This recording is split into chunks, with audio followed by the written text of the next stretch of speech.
Bismillahirrahmanirrahim. Assalamualaikum warahmatullahi wabarakatuh. Allahumma sholli ala Sayyidina Muhammad wa ala ali Sayyidina Muhammad. Halo semuanya, perkenalkan nama saya Delia Dwi Putri. Saya mahasiswi dari jurusan Pendidikan Bahasa Arab kelas A semester 2. Di sini saya akan menjelaskan materi mengenai dinasti-dinasti kecil. Kalian sudah tahu belum mengapa dinasti-dinasti kecil muncul? Nah, di sini saya akan menjelaskan latar belakang atau faktor-faktor yang menyebabkan dinasti-dinasti kecil ini muncul.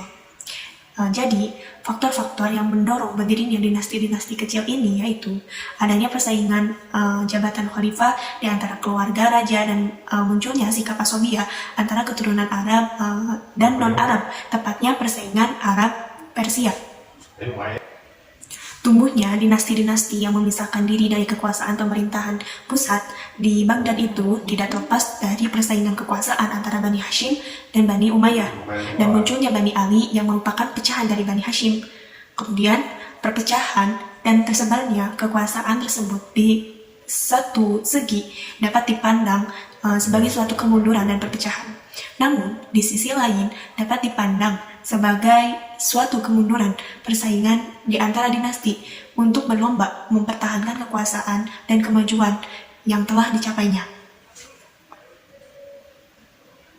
Seperti persaingan antara Baghdad yang Abbasiyah dengan Cordoba yang dijadikan tempat Umayyah II dalam memajukan ilmu pengetahuan. Dilihat dari segi ini, barangkali tidak salah jika dikatakan merupakan penyumbang dan sekaligus pemacu tersendiri bagi perkembangan di bidang kebudayaan dan ilmu pengetahuan dalam alam Islami. Akan tetapi, perkembangan dinasti-dinasti kecil di timur tampaknya mempunyai corak dan latar belakang yang berlainan dengan sifat dan tujuan timbulnya dinasti-dinasti kecil di barat, bila yang kemudian dilatar belakangi oleh keinginan melepaskan diri dari ikatan Baghdad dan berdiri sebagai suatu kekuatan yang terdahulu jika boleh disebut sebagai dinasti yang memiliki sifat dan tujuan yang berbeda, yaitu bukan persaingan antara Bani Hashim dan Bani Umayyah atau Bani Abbasiyah dengan Alawiyah. Namun, dinasti-dinasti kecil di timur itu merupakan gejala perkembangan baru yang berada di luar persaingan utama di atas seperti yang tadi dijelaskan. Mereka berdiri bukan untuk melepaskan atau memisahkan diri dari kekuasaan Baghdad, tetapi justru mereka pada umumnya tidak ada keinginan untuk membuat kekuasaan yang lepas dari pemerintah pusat. Apabila menentangnya dan menandingi kekhalifannya, dinasti-dinasti kecil di timur ini tetap mempertahankan dan struktur lama dengan pemerintahan pusat di Baghdad dengan menyatakan tunduk pada kekuasaan khalifah. Oleh karena itu, khususnya di kalangan intelektual dan pelajar Islam, serta yang sangat menjadi pemecah atau terjadinya atau munculnya dinasti-dinasti kecil, yaitu melemahnya pemerintahan pusat, sehingga terjadi disintegrasi di beberapa wilayah dan membentuk sebagai dinasti-dinasti kecil yang berdiri secara independen. Yang pertama, yaitu dinasti-dinasti di dunia Islam bagian barat Baghdad. Yang pertama, yaitu dinasti Idrisiyah pada tahun 789 sampai 926 Masehi. Dinasti ini didirikan oleh seorang penganut Syiah, yaitu Idris bin Abdullah pada tahun 172 Hijriah atau 789 Masehi. Dinasti ini merupakan dinasti Syiah pertama yang tercatat dalam sejarah berusaha memasukkan Syiah ke daerah Maroko dalam bentuk yang sangat halus. Yang kedua, yaitu dinasti Aghlabi pada tahun 184 Hijriah sampai 296 Hijriah atau 800 Masehi sampai 909 Masehi. Dinasti ini didirikan oleh Ibrahim bin Aghlab. Beliau adalah anak pegawai Khurasan tentara Bani Abbasiyah pada tahun 179 Hijriah sampai 795 Masehi. Ibrahim mendapatkan hadiah di daerah Tunisia dari Khalifah Harun ar-Rasyid dengan tujuan untuk menahan Bilad Idrisiyah melakukan ekspansi ke negeri Mesir dan Syam. Yang ketiga, yaitu dinasti Tuluniyah pada tahun 868 sampai 901 Masehi. Dinasti Tuluniyah mewakili dinasti lokal pertama di Mesir dan Suriah yang memperoleh otonomi dari Baghdad. Dinasti ini didirikan oleh Ahmad Ibnu Tulun. Ahmad Ibnu Tulun seorang prajurit Turki. Seperti orang-orang Turki lainnya, dia memperoleh peluang besar untuk menjabat di lingkungan istana. Yang keempat, yaitu dinasti Iksidiyah pada tahun 935 sampai 965 Masehi.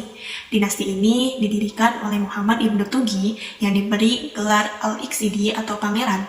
Pada tahun 930 Masehi, Muhammad Ibnu Tugi adalah perwira Turki yang diangkat menjadi seorang gubernur di Mesir oleh Abbasiyah pada saat Arodi atas jasanya mempertahankan dan memulihkan keadaan wilayah Nil dan serangan Fatimiyah yang berpusat di Afrika Utara. Yang kelima, yaitu dinasti Hamdaniyah pada tahun 972 sampai 1152 Masehi. Pada waktu dinasti Iksidiyah berkuasa di sebelah utara Mesir, muncul pula dinasti lain sebagai saingannya, yaitu dinasti Hamdaniyah yang Syi'i. Dinasti ini didirikan oleh Hamdan ibnu Hamdun, seorang amir dari suku Taglib. Kemudian, selanjutnya dinasti-dinasti di dunia Islam bagian timur Baghdad. Yang pertama, yaitu dinasti Tahiriyah pada tahun 200 Hijriah sampai 259 Hijriah atau 820 sampai 872 Masehi. Sebelum meninggal, Harun ar-Rasyid telah menyiapkan dua anaknya yang diangkat menjadi putra mahkota untuk menjadi khalifah, Al-Amin dan Al-Ma'mun. Al-Amin dihadiahi wilayah bagian barat, sedangkan Al-Ma'mun dihadiahi wilayah bagian timur. Yang kedua, yaitu dinasti Safariyah pada tahun 254 Masehi Hijriah sampai 867 atau 903 Masehi. Dinasti Safari didirikan oleh Yakub ibnu Lais as-Safar yang berkuasa antara tahun 867 sampai 878 Masehi. Yang ketiga, yaitu dinasti Samaniyah pada tahun 261 Hijriah sampai 389 Hijriah atau 874 sampai 999 Masehi. Yang keempat, yaitu dinasti Ghaznawiyah. Pada khalifah ini diangkat yaitu Abdul Malik ibnu Nuh yang mengangkat Al-Bitigin untuk menjadi pengawal kerajaan.